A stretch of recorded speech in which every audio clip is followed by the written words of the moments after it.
Eu trago um abraço da minha igreja, da igreja que Jesus tem me confiado em Brasília, chama IR.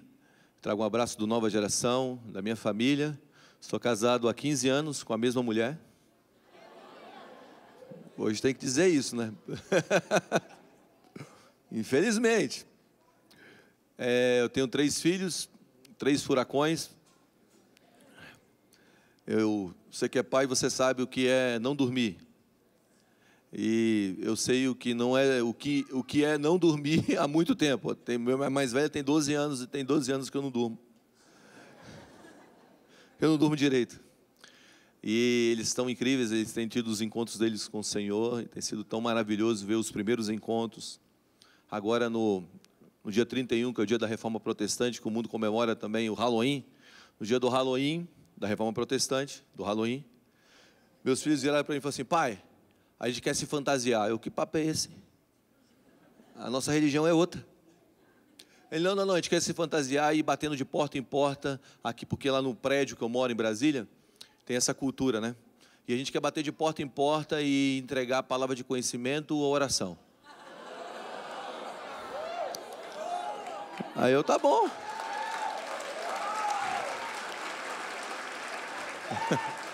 E eu falei, tá bom, você pode fazer.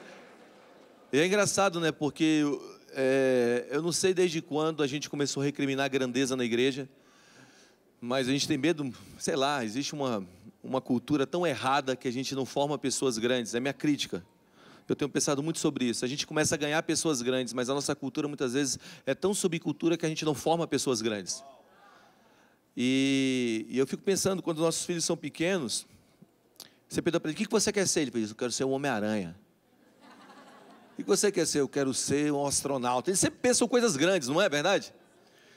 Então, os meus filhos quiseram se vestir de quê? De Homem-Aranha, dessas coisas, né? E minha filhinha menor, a Emanuele, ela falou, eu quero me vestir de princesa. E aí eles saíram batendo de porta em porta, e aí depois eles voltaram todos empolgados e dizendo, nós entregamos um monte de palavra de conhecimento. Isso foi, acho que foi numa quinta ou na sexta. No domingo, eu cheguei de uma viagem, fui pegar eles para almoçar, estou ali com o carro parado, de repente, eu estou esperando minha esposa descer e eu estou ali, ali no estacionamento, em frente ao prédio, e aí, quando eu levanto o rosto, eu estou mandando uma mensagem no celular, para resolver as coisas da igreja, e na hora que eu levanto assim, o rosto, assim, minha esposa está carregando as sacolas de uma senhora. Aí eu vou lá e falo assim, deixa eu ajudar você, deixa eu ajudar vocês também. A minha filha menor também desceu, a gente pegou aquelas sacolas e acabou acontecendo uma coincidência, porque aquela senhora morava no mesmo prédio meu, na mesma portaria, no mesmo bloco de apartamentos que eu moro, e a gente subiu, eu moro no 3º andar, nós subimos para o 6º, chegamos lá, entramos, aí ela falou assim, olha, eu vim fazer compras, porque quem sempre faz compras é o meu esposo, mas ele tá doente, ele acabou de passar por uma cirurgia. A gente entrou na casa, na hora que a gente entra na casa, o senhor está sentado na casa assistindo televisão, assistindo um programa de esporte, e quando ele vê a minha pequenininha, falou assim, você veio aqui há uns dias atrás, e você perguntou se eu queria um negócio chamado conhecimento, ou oração. E aí, ele falou assim, pois é, vocês são os pais dela? Eu falei, somos os pais. Ele disse assim, aquela oração me fortaleceu, porque eu descobri um câncer na próstata, e eu entrei numa cirurgia um dia depois daquilo. E quando eu entrava naquela cirurgia, eu lembrava da oração da tua filha. E de verdade, uma das coisas mais magníficas na vida é você ver seus filhos tendo os encontros com o Senhor. Então, se você quer mudar o mundo, como diz Madre Teresa, volta para tua casa, ama teus filhos, ama tua família, você vai estar mudando o mundo.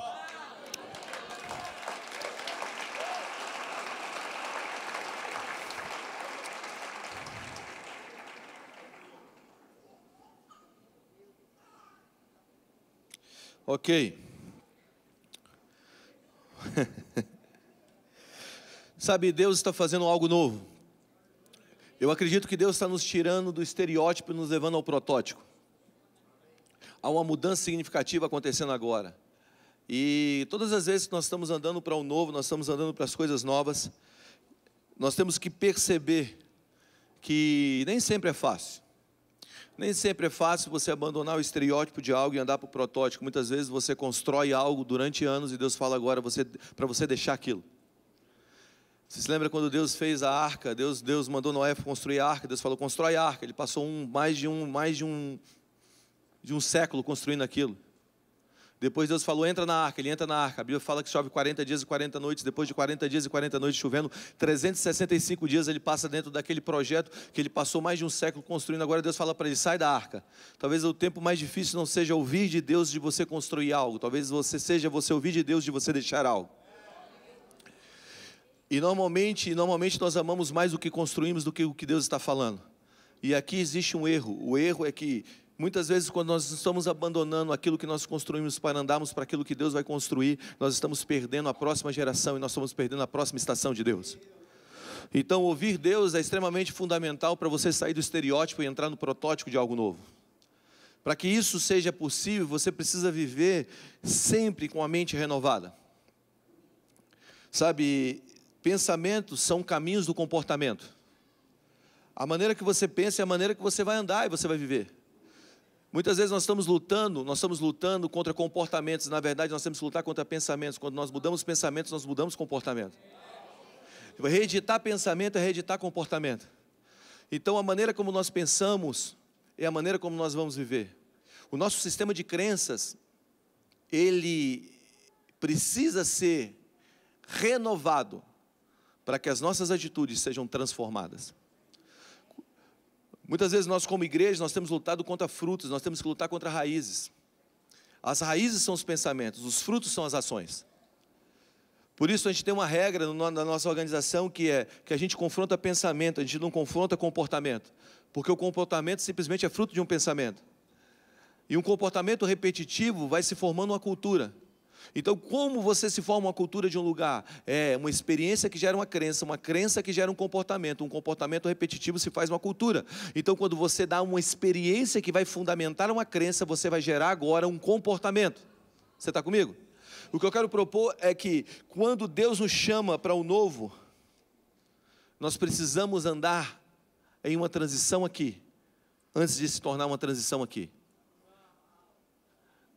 Muitas vezes as nossas mãos estão construindo algo que a nossa mente não está entendendo. Mas quando a nossa mente começa a entender, as nossas mãos se tornam mais hábeis, mais velozes. E eu acredito de verdade que uma das maiores ferramentas para você viver o poder do reino de Deus é uma mente transformada. É uma mente renovada. Quando você entra numa renovação da tua mente, isso vai te gerar agora um comportamento novo. E é engraçado porque viver numa mente renovada não é entender tudo. Mas é perceber que nem tudo que faz sentido, nem tudo que não tem tanto sentido, não te rouba a confiança. Porque no reino de Deus, confiança está acima do entendimento. Se você entende tudo que você está vivendo, significa que você não está vivendo naquele lugar que é o 100% de Deus. Porque nem sempre o que nós estamos fazendo tem um entendimento claro, mas significa que agora nós não podemos ficar no último lugar que nós estávamos. Sabe quando Deus virou para Abraão, Deus falou, Abraão, sai da tua terra, da tua parentela, da casa do teu pai, vai para uma terra que ainda vou te mostrar. Vamos lá. Ele não sabia para onde ele está indo, mas ele sabia que ele não deveria ficar. Então, muitas vezes, o mover não significa que você está entendendo para onde você está indo, mas você entende que você não deve ficar. Quando você está andando para o novo, as coisas funcionam assim. Não é ter a ciência exata do 2 mais 2 é igual a 4. É saber que o 2 mais 2 agora pode virar qualquer número. Porque está na mão de Deus. E eu amo isso, cara. Por quê? Porque confiança tem a ver com relacionamento. Quanto mais você se relaciona, mais você entra em confiança, ou mais você entra em desconfiança. Relacionamentos geram confiança ou desconfiança, ok? E agora, quanto mais você se relaciona com Deus, mais confiança você tem de entender que você não precisa entender tudo. E aí você para de perguntar como e você começa a perguntar com quem. Não importa como eu vou, importa com quem eu estou. Não é mais como as coisas vão acontecer. Eu estou com Deus, Jesus está comigo, ok. It's ok, vamos embora, pisa para fora do barco. Sabe, você começa a ver um caminho. Você começa a andar por um caminho que ainda não existe, que um dia vai existir. Isso é andar para o novo. E isso tem muito mais a ver com confiança e com mente renovada do que com sentimento. O problema é que muitas vezes nós estamos processando a verdade de quem Deus é segundo os nossos sentimentos, segundo as nossas emoções, ou segundo aquilo que nós sentimos. E isso é tão errado na vida, porque muitas vezes nós descemos Deus ao nível das nossas experiências, dos nossos sentimentos, e nós temos que subir os nossos sentimentos e as nossas experiências ao nível de Deus. Eu quero propor que nós não podemos reduzir Deus ao nível das nossas experiências, mas subir as nossas experiências ao nível de Deus. Mas muitas vezes nós estamos processando crenças segundo as nossas experiências. É mais ou menos assim, se você pega um homem hoje e manda ele 200 anos para trás, ele chega 200 anos atrás e ele fala o seguinte: olha, 200 anos para frente, de onde eu vim? Todo mundo vai dizer, você veio 200 anos para frente. Não, eu vim 200 anos para frente, eu estava 200 anos na frente e vim para trás. Agora, 200 anos na frente você consegue botar uma biblioteca inteira em um espaço do tamanho de uma unha. Você consegue viajar Brasília, São Paulo, Brasília, em 1h20. Todo mundo vai rir de você. Vai dizer que você caiu do trem da sanidade mental. Por quê? Porque eles estão processando crenças segundo a experiência do seu tempo. Eles estão dizendo, isso é verdade, por quê? Porque é isso que eu estou vivendo. E isso aqui é muito louco, por quê? Porque muitas vezes aquilo que era verdade para a gente há 10 anos atrás não é verdade mais hoje. Por quê? Porque nós estamos experimentando, na verdade nós estamos fundamentando as nossas crenças segundo as nossas experiências. E eu quero dizer para você que Deus não está no tempo do Cronos, Deus está fora do tempo. E Ele olha para o tempo, e dentro do tempo Ele começa a te dar experiências, para que você experimente uma parte dele. Mas você tem que sair desse tempo e subir para um tempo maior, para que você consiga enxergar o caminho inteiro. E é nesse lugar que você começa a entender que você está andando para as coisas novas. Eu sei que eu estou falando um pouco rápido. É porque eu estou olhando para o tempo. Para o Cronos. E depois que eu virei pastor de igreja, eu entendo tanto que o tempo é importante. Né? E quando você vai abrindo mais culto, você entende ainda mais o tanto que o tempo é importante. Porque você passa um pouquinho, você engole o próximo, né? Então vamos lá. Então muitas vezes nós temos que entender que os caminhos de Deus não têm a ver com entendimento, tem a ver com confiança. O novo não tem a ver com entendimento, tem a ver com confiança. E só quando você bota um pé para fora, que você encontra um caminho se fazendo. C.S. Lewis diz que o ir faz o caminho. Então quando você vai, o caminho é feito. Muitas vezes Deus é um facho de luz, um túnel de luz. Muitas vezes Ele é só a lâmpada para cada passo. E quando você tem uma visão que é um facho de luz, que é um túnel de luz, que você consegue enxergar a década na frente, isso é maravilhoso, mas muitas vezes isso não é para todos. E você diz assim, eu consigo enxergar tudo. Eu digo, por favor, ore por mim, porque eu não consigo enxergar tudo. Eu só sei que Deus me falou para onde eu devo ir, mas eu não sei nem entender, eu não entendo completamente como é o processo, mas eu tenho que confiar, porque o processo vai fazer as coisas se tornarem claras. Isso é andar para o novo, isso é sair do estereótipo e andar para o protótipo, ok? Você está comigo? Eu me lembro quando eu fui na Universidade de Reading, na Califórnia, a primeira vez eu cheguei lá e eu comecei a observar, quando eu desci eu fui assistir um jogo de basquete. E quando eu estava andando lá eu observei que não tinha calçada. Sabe, a universidade não tinha calçada. Eu falei assim, mano, que negócio louco é esse? Imagina uma universidade que não tem calçada. As pessoas andavam na grama. Já viu tanto que as pessoas vão andando na grama e vai formando aqueles caminhãozinhos? Aí eu assisti e eu tinha acabado de comprar um sneakers, um tênis animal. Eu falei assim, mano, eu andava assim, né? Para não sujar o tênis. Não sei se você gosta de tênis, mas eu gosto de tênis. Tem um Instagram muito legal, Pretty Sneakers. Eu gosto daquele Instagram. E aí, voltando. E aí eu andei, depois que eu estava indo embora, eu encontrei um cara que trabalhava na universidade. Eu perguntei para ele, e aí? Posso te fazer uma pergunta? Ele, é claro. Eu perguntei, por que aqui não tem calçada? Aí, bem observar. Não tem como deixar de observar. Ele me disse o seguinte, ele disse, olha, aqui a gente está fazendo um experimento. Aqui a gente está vendo por onde as pessoas estão andando para construir a calçada. A gente não constrói a calçada para as pessoas andarem. A gente entende o caminho e depois a gente faz o caminho por onde as pessoas andarem. Muitas vezes a falta de relevância nossa é porque a gente quer forçar algo que não funciona. Você está entendendo o que eu estou dizendo? Quando você está andando por novo, você está tentando forçar uma calçada e forçar as pessoas para andarem por uma calçada que realmente não é mais aquilo. Deus está falando, espere, entenda os caminhos. Porque os caminhos de Deus são mais elevados que o nosso. Você está aí? Eu tenho uma foto aqui que é uma foto bem legal, bem interessante, uma foto de uma ponte. Olha essa foto. Dá uma olhadinha nessa foto. O que está de errado aí nessa foto?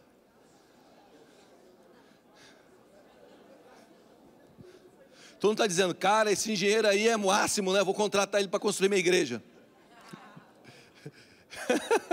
Ele construiu a ponte no lugar errado. Não é a ponte que foi construída no lugar errado, é o rio que mudou de direção. Que bom.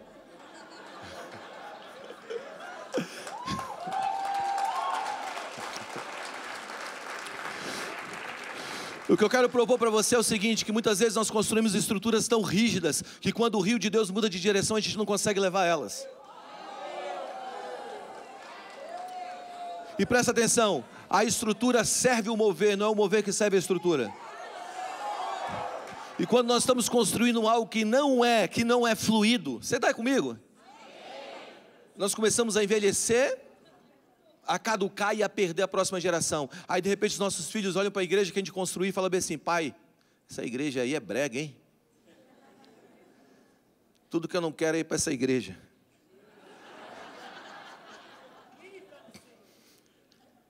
Você tem que entender, se a nossa visão é apenas para uma geração, a nossa visão é pequena. Quando nós estamos andando para as coisas novas, escute, quando nós estamos andando para as coisas novas, para o novo de Deus, nós temos que entender que essa estrutura não pode ser tão rígida e tão pesada que ela não se move com o rio de Deus.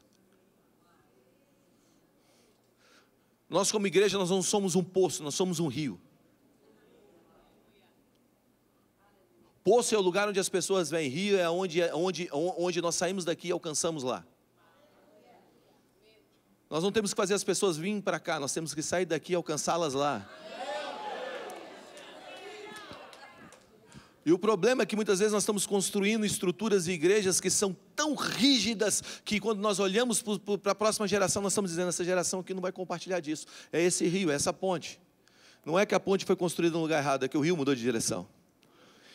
E para que a gente viva nesse lugar onde o rio muda de direção e nós mudamos juntos, nós precisamos de uma mente renovada. Presta atenção, uma das maiores ferramentas para andar em poder e andar em novidade no reino é uma mente renovada. Sabe quando a Bíblia fala que não se põe vinho novo em odres velhos, senão o odre se rompe e se perde todo o vinho? Isso não está falando de pessoas, está falando de sistema de crenças. Odre é sistema de crenças. É a maneira como você recebe a palavra de Deus, o novo de Deus. Se a tua mente está fundamentada no lugar errado, quando Deus fala uma coisa nova, isso racha a tua cabeça. E aí você começa a se tornar um opositor. É engraçado, porque sempre o opositor do novo mover é aquele que foi usado no antigo mover. Historicamente foi assim.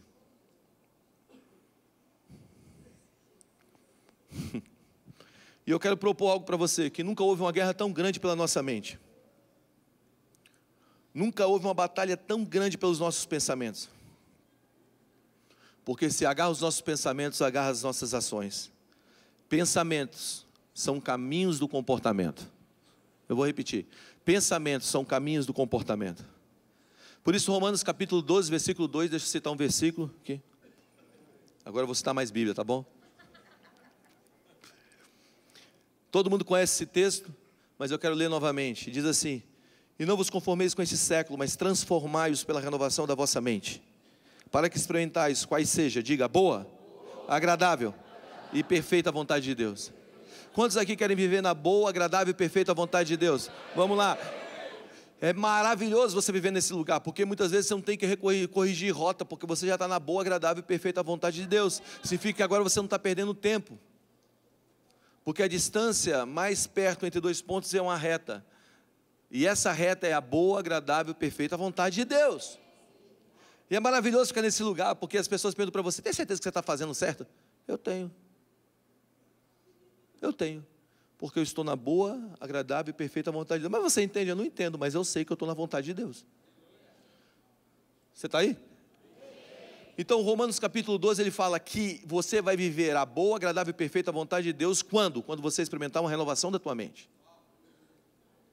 Então, viver com a mente renovada se torna uma ferramenta para você andar na verdade, na bondade, na agradável e perfeita vontade do Pai. E eu gosto de viver nesse lugar, porque isso me livra de treta. Muita treta, vixe.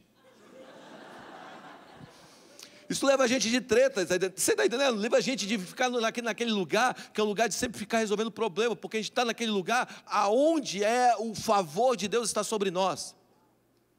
Eu gosto de uma frase de Einstein que diz que todo mundo é genial, mas não pede para um peixe subir na árvore. Muitas vezes a gente está operando fora desse lugar de favor, da perfeita, agradável e boa vontade de Deus sobre nós, e a gente está fazendo coisas que a gente não deve. Então Deus quer renovar nossa mente, amém? Olha para o lado e diga assim: Deus quer te dar uma mente renovada nessa manhã. E como é a mente renovada? Diga: a mente renovada é a mente fundamentada no reino. Quando você tem a tua mente fundamentada no reino do céu, significa agora que a sua mente está renovada. E quando eu sei que minha mente está fundamentada no reino dos céus, quando eu começo a enxergar as coisas na perspectiva das coisas do alto, não das coisas da terra. Eu digo que só existem duas maneiras de você viver: da terra para os céus ou do céu para a terra. Como é isso? É mais ou menos assim: Isaías capítulo 6, um homem da terra vai para o céu, e quando ele chega no céu, ele diz assim: ai de mim que vou perecendo, porque eu sou um homem de lábios impuros, e moro em meio a um povo de impuros lábios, e meus olhos viram o rei. E aí a Bíblia fala que um anjo vai lá, vocês conhecem a história, pega uma brasa lá da Atenais, toca na boca de Isaías, toca na língua dele, na boca, porque Deus estava mudando a maneira dele falar, ok? E agora, no versículo seguinte, diz o seguinte: o homem da terra está no céu dizendo, o povo é um povo de impuros lábios. Agora, no versículo seguinte diz que os seres dos céus olham um para os outros e dizem: santo, santo, santo, é o Senhor dos exércitos. Toda a terra está cheia da glória de Deus. Vamos lá, a informação da terra para os céus é que o povo que habita na terra é de impuros lábios. Mas a informação do céu para a terra é que toda a terra está cheia da glória. Quando eu começo a perceber que minha mente está renovada, quando eu estou enxergando mais a realidade dos céus do que a perspectiva da terra. Quando eu estou declarando dos céus para a terra e não estou levando as mazelas da terra para os céus. Muitas vezes a gente leva as mazelas da terra para o céu e chama isso de intercessão. É minha crítica.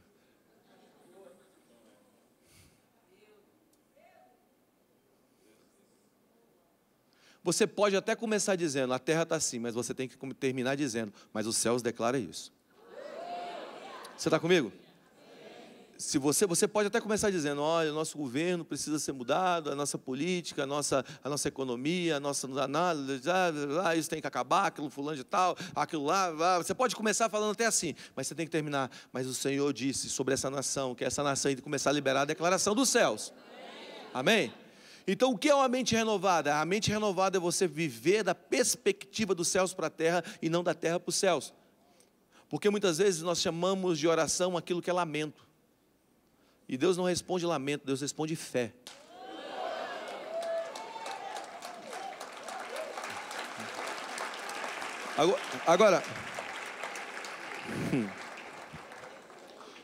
Agora Romanos capítulo 17, 14, versículo 17 diz assim: o reino de Deus, que é essa perspectiva que nós devemos viver, o reino de Deus não é comida nem bebida, mas o reino de Deus é justiça, paz e alegria do Espírito Santo. Vamos lá. A Bíblia fala que é justiça, paz e alegria do Espírito Santo. Então, se eu quero viver com a mente renovada para andar para as coisas novas, existem 3 fundamentos que tem que estar aqui na minha mente, que é justiça, paz e alegria do Espírito Santo. Quando eu sei que eu tenho uma mente renovada, quando eu começo a enxergar sob a perspectiva do reino dos céus. E como eu enxergo segundo a perspectiva do reino dos céus? Quando eu tenho 3 fundamentos claros na minha mente, que é justiça, paz e alegria do Espírito Santo. E agora eu quero, assim, de uma maneira muito rápida, dissecar justiça, paz e alegria do Espírito Santo. Que são esses 3 fundamentos que tem que estar na nossa mente. Eu ouvi algo sobre justiça um tempo atrás, que isso me capturou. Abre comigo aí rapidinho em Romanos capítulo 3, versículo 21, 26. Isso é a justiça do reino. Romanos capítulo 3, 21 a 26, diz assim: mas agora sem lei se manifestou a justiça de Deus, testemunhada pela lei dos profetas, justiça de Deus mediante a fé em Jesus Cristo, para todos e sobre todos os que creem. Porque não há distinção, pois todos pecaram e carecem da glória de Deus, sendo justificados gratuitamente por sua graça, mediante a redenção que há em Cristo Jesus, a quem Deus propôs no seu sangue como propiciação, mediante a fé, para manifestar a sua justiça, por ter Deus, na sua tolerância, deixado impunes os pecados anteriormente cometidos, tendo em vista a manifestação da sua justiça, diga sua justiça, no tempo presente, diga no agora, para Ele mesmo ser justo e justificador daqueles que têm fé em Jesus. Então a justiça de Deus é a fé em Jesus Cristo que nos justificou. Como eu entendo justiça? Eu entendo justiça a partir da obra feita de Cristo. Amém? Então eu sou justificado naquilo que Cristo fez, não naquilo que eu faço, mas naquilo que Cristo fez. A minha resposta daquilo que eu faço simplesmente é uma resposta daquilo que Cristo já fez. É santidade e santificação. O que é santidade? Santidade não é aquilo que eu faço e deixo de fazer. Santidade é a natureza de Deus. Os anjos olham para Deus desde a eternidade, antes de haver pecado na terra, e dizem que Ele é santo. Por quê? Porque eles reconhecem a natureza de um Deus que é santo. Você está comigo? Então não é uma lista de coisas que eu faço e deixo de fazer que é a santidade. A santidade é a natureza de Deus. Assim como eles olham para Deus e dizem, você é grande, você é poderoso, porque reconhece a natureza grandiosa e poderosa de Deus, eles dizem que Deus é santo. Então quando você nasce de novo, quando você vive aquilo que está escrito em Romanos 10, capítulo 10, versículo 9 e 10, que diz com a nossa boca, versículo 10, que diz que com a nossa boca nós confessamos a respeito da salvação, com o nosso coração nós cremos a respeito da justiça, então somos salvos. Significa que agora, quando você é salvo, você nasce para uma nova natureza, amém? Você deixa a natureza do pecado e você anda para a natureza santa. Agora o que significa? As coisas velhas ficam para trás e tudo se faz novo. Então agora você não é mais um pecador lutando para ser santo. Você é da natureza de Deus, você é da natureza santa. Então você é um santo contra o pecado. Então isso é a santidade. A santidade é a natureza de Deus, não é algo que você faz e deixa de fazer. Agora, visto que você tem essas promessas, santifique-se. A santificação é o processo de responder à natureza que Deus te deu.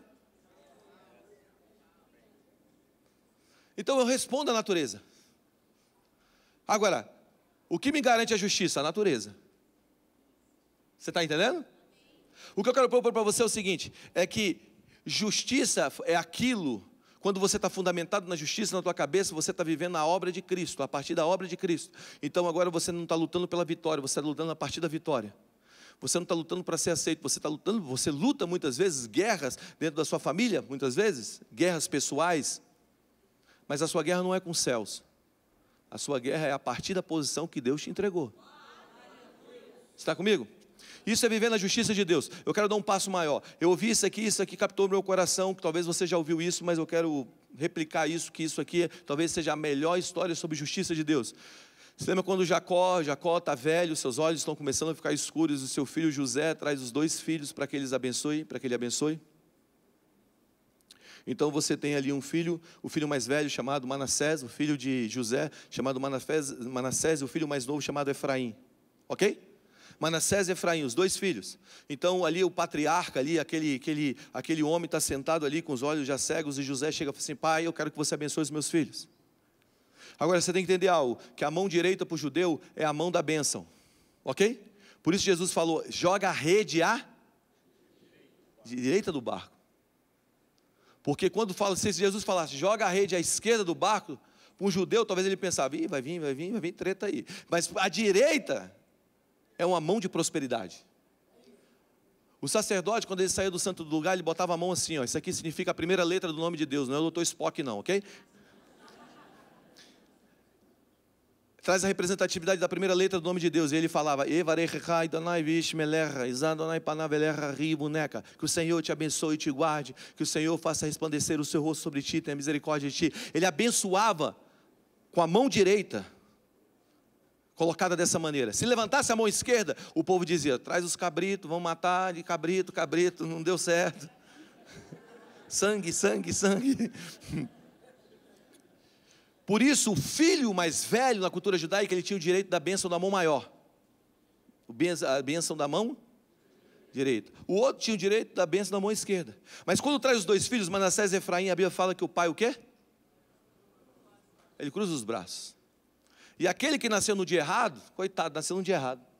Nem escolheu, ninguém escolhe o dia que nasce, né? Ah, eu vou nascer naquele... Não, ninguém faz isso.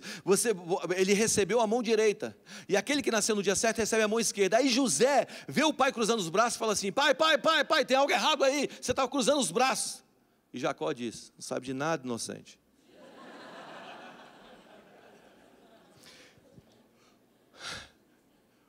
Isso é justiça de Deus. Talvez para você não seja, mas presta atenção. Manassés, o nome Manassés significa filho esquecido. O nome Efraim significa filho duplamente frutífero ou filho multiplicador. Aquele que nasceu no dia errado se torna multiplicador. Aquele que nasceu no dia certo se torna esquecido. Isso é representação de justiça. 2 anos atrás, o pai cruzou os braços. Quando o braço é cruzado, o que aparece? Diga a cruz. Aquele que nasceu no dia certo, olha para o céu e diz: Deus meu, por quê? Por que me esquecestes? Por que me desamparastes?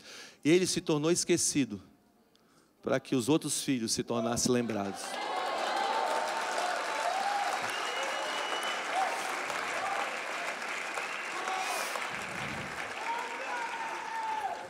Isso é justiça de Deus, cara. A justiça de Deus é manifesta em Cristo, o nosso irmão mais velho, que foi esquecido. Então, quando você está fundamentado em uma crença, sua mente está fundamentada em uma crença que você é justificado em Cristo Jesus, você anda como um homem livre. Você raciocina em liberdade. Você não começa a viver preso. Você é amado, você se sente amado. E o problema de uma liderança que não se sente amada, uma liderança que não se sente livre, é que muitas vezes eles não conseguem trabalhar com pessoas que são grandes, que estão embaixo dele. Se sente ameaçado. E aí a gente começa a reduzir a nossa cultura com medo de Judas e começa a perder Pedro. Porque a gente está com medo. Não, aquele cara ali, ele sabe falar bem. Aquele cara ali, ele tem uma unção. E a gente começa a reduzir a nossa cultura com medo de Judas e perde Pedro. Por isso muitas vezes a gente não tem pessoas grandes do nosso lado. E um dos primeiros sinais disso é que a gente começa a cortar as pessoas que gostam de falar as verdades. E quando você começa a tirar as pessoas, você começa a impedir as pessoas de falar, um dia você vai começar a conviver com quem não tem nada a dizer.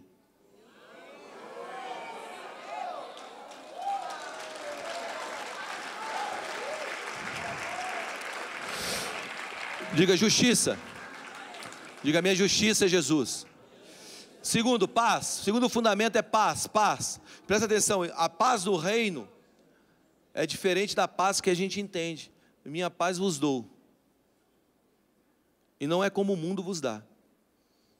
A paz, a palavra paz no hebraico é shalom. Diga shalom. O judeu só cumprimenta assim: shalom. Aqui também, né? Shalom. Eu quero trazer uma nova perspectiva de paz para vocês. Talvez vocês já tenham ela, se tiver, só fortalece ainda mais a cultura de vocês. Mas a língua, existe várias línguas que elas têm camadas de escrita, ok? Por exemplo, a língua chinesa, você tem a língua escrita e você tem a língua que é desenhada, que eles chamam de pictografia. Então é a língua desenhada, então você olha os desenhos e ali você lê pelos desenhos. Você sabe disso? Algumas pessoas sabem. A língua judaica, ela tem 3 camadas. Tem a escrita, que você escreve da direita para a esquerda. Tem a linguagem numérica, que cada palavra, ou cada sílaba, representa um número. E aí muitas vezes se deriva coisas místicas, como a cabala. E tem a linguagem que é a linguagem pictográfica, que é a linguagem desenhada.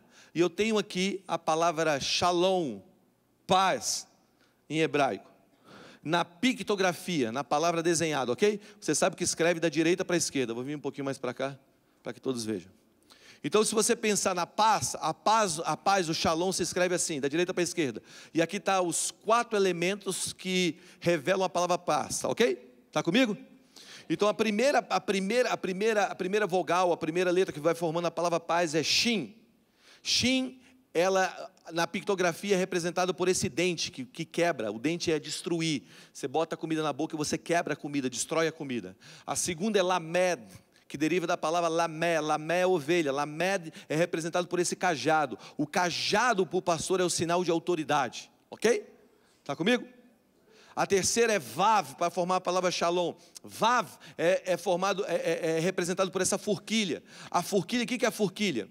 A forquilha é quando você faz uma tenda, você puxa a corda e você atrela aquela corda a essa forquilha e prende na terra. Então está falando sobre o atrelar. E a última é Meh. Meh é representado por essas ondas.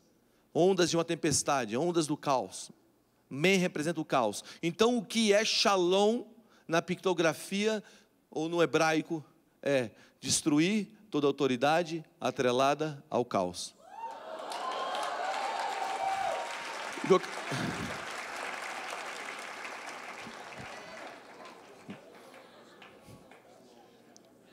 Olha para o lado e diga Shalom. O que você está falando? Você está falando, destruir toda autoridade que está atrelada ao caos. Eu te abençoo com a autoridade para destruir tudo que está atrelado ao caos. Eu amo isso, cara. Por quê? Porque quando você está vivendo numa paz, você sabe que você tem uma autoridade que não é desse mundo. A casa está caindo, você está em paz. O que é isso? Isso é uma autoridade que não é entregue por circunstâncias. É uma autoridade suprema. Você está vivendo no reino. É desse lugar que Jesus quer que você viva. Por isso, Jesus dormiu na tempestade. Pastor Bill Johnson diz o seguinte, que você só tem autoridade para dormir, você só tem autoridade sobre a tempestade que você dorme nela.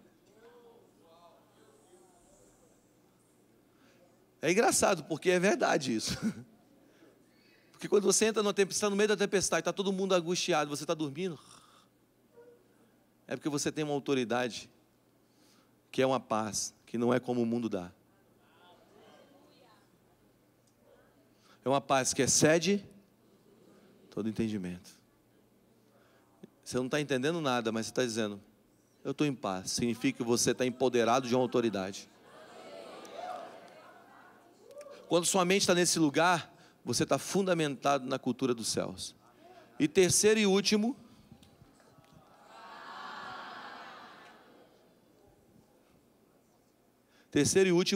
meu tecladista aqui, alegria, diga alegria. A alegria do Espírito Santo. Olha o que diz Atos capítulo 20, versículo 35. Abra comigo aí. Diz assim, em tudo que eu fiz, mostrei-lhes que mediante o trabalho árduo devemos ajudar aos fracos, lembrando as palavras do próprio Senhor Jesus Cristo, que disse, a maior alegria em dar, diga, a maior alegria em dar do que receber. Aonde está a alegria? A alegria está no dar. A maior alegria em dar do que receber.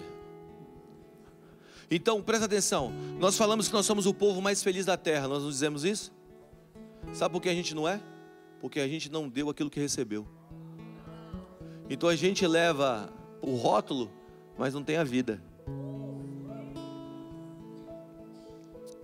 Eu quero propor algo para você aqui. Há um poder no vazio. Há um poder em viver vazio.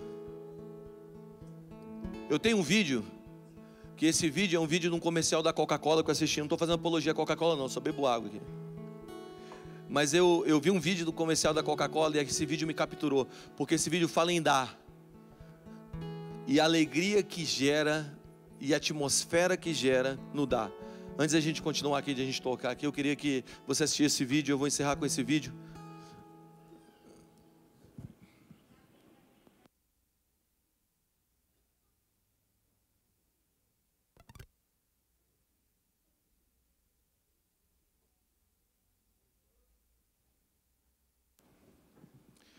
O vídeo tem áudio.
Sabe, existe mais alegria no dar. É impressionante quando nós damos o poder que isso causa, não só em nós, mas no meio que está ao nosso redor.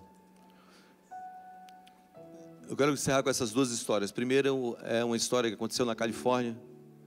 Duas pessoas que eu conheço, que eles foram comprar um lanche no McDonald's. Quando eles chegaram para comprar o lanche no McDonald's, no drive-thru, eles chegaram para poder pagar e Deus falou com eles. O Espírito Santo falou com eles: paga o lanche do carro que está atrás. Eles pagaram. O deles, antes de pagar, desceram, foram no carro que estava atrás, perguntou: o que vocês querem comer? Por que você está perguntando? Não, só quero saber o que vocês querem comer. A gente quer comer a promoção, whatever, número 1, número 4, número 5. Aí ele pegou e pagou. Quando o carro de trás chegou na menina do drive-thru, a menina do drive-thru disse: olha, o carro que está na frente pagou o lanche de vocês. Aí ela: sério? Sério. Ela desceu, foi no carro que estava atrás e perguntou: o que vocês querem comer? A gente quer comer a promoção número 3, número 4 e 2 promoção kids. Aí eles pagaram. Aí quando o carro que estava atrás chegou na menina do drive-thru, a menina do drive-thru disse: o carro da frente pagou o lanche de vocês. A menina então desce do carro, vai no carro que está atrás e pergunta: o que vocês querem comer? A gente quer comer a promoção número 3, a número 4 e a número 6. Aí ela pagou. Aí quando o carro que estava atrás chegou para poder pagar, a menina do drive-thru disse: ó, o carro que estava na frente já pagou o teu lanche. Ele falou: sério? Sério. Ele abriu a porta, foi no carro que estava atrás e perguntou: o que vocês querem comer? Isso durou 45 minutos. Sabe por quê? Porque a generosidade gera um efeito transformador. Escute o que eu vou te dizer. Há um poder no vazio. Há um poder em viver vazio. A nossa geração tem lutado para ter. No reino de Deus é o que nós damos, não o quanto nós ficamos. Aquela mulher foi, aquela viúva não foi medida por quanto ela deu, mas por quanto sobrou no bolso dela. A métrica é: o quanto eu estou vazio. A segunda história e última dessa manhã é a história de um grupo de irmãos nossos chamados moravianos. E a história conta que eles estavam numa sessão de domingo de manhã, uma sessão de envio missionário. Eles estavam agora lendo as nações ao qual eles enviariam os missionários a partir daquela próxima estação. Então havia essas sessões de envio missionário. Eles estão lendo ali as nações, e quando terminou de ler, dois irmãos no fundo lá levantaram a mão e disseram assim: pastor, você não leu a nação que a gente foi chamado para ir? E aí eles disseram, o pastor disse: não, vocês não podem ir para essa ilha. Essa ilha aí você só tem como você ir lá como escravo. Não tem como você ir lá senão sendo um escravo. Ele disse: não tem problema, a gente vai. Deus nessa noite nos deu um sonho que nós deveríamos ir para esse lugar. E ali houve um debate: vai, não vai, vai, não vai. Falou assim: ó, a gente não tem dinheiro para enviar vocês. Aí ele: não tem problema, vende a gente com o dinheiro da nossa venda, compra a nossa passagem e nos envia. E assim foi feito. Venderam eles, e com o dinheiro da venda deles, compraram a passagem deles para serem enviados naquele navio para aquela ilha. E agora você imagina todo mundo no porto, o pai abraçando os filhos dizendo: filho, a gente se encontra no céu. A mãe abraçando o filho fala: filho, a gente se vê na glória. A igreja toda ali naquele porto, e todo mundo se abraçando, chorando, porque sabia que era uma ida sem volta. E quando aquele navio começa a partir, um daqueles meninos dá o grito que se torna o grito de missões daquela era. Um deles sobe no mastro do navio, segura no mastro do navio, e com uma das suas mãos aos céus dá um grito: o Cordeiro é digno de todo sacrifício. Esse grito de um homem vazio incendeia uma geração. Presta atenção, Deus acendeu fogo em nossa nação. Escute, Deus acendeu fogo em nossa nação. Deus acende o fogo. Quem permanece, quem faz o fogo permanecer aceso, somos nós. Quem é a lenha? É a nossa vida. Somos nós que temos que nos lançar sobre o altar. Somos nós que temos que nos lançar sobre essa chama que Jesus acendeu e deixarmos a nossa vida queimar. Sabe, há um poder na entrega. Sabe qual o problema? O problema é que nós não queremos entregar a nossa vida. E a Bíblia fala que o maior no reino é aquele que serve. O maior é aquele que entrega a sua vida pelos seus irmãos. E nessa manhã eu quero propor algo no final dessa mensagem, que quando nós estamos vivendo o evangelho do reino, nós estamos vivendo a mentalidade do reino, nós não estamos preocupados de quanto nós recebemos, mas de quanto nós damos, e quanto nós empoderamos pessoas para que essas pessoas vivam o destino dela. E eu digo para vocês nessa manhã, há um poder em viver uma vida de entrega, porque quando nós damos, há algo que volta para nós, há algo que nos toca, há algo que nos alimenta, há um poder em viver vazio.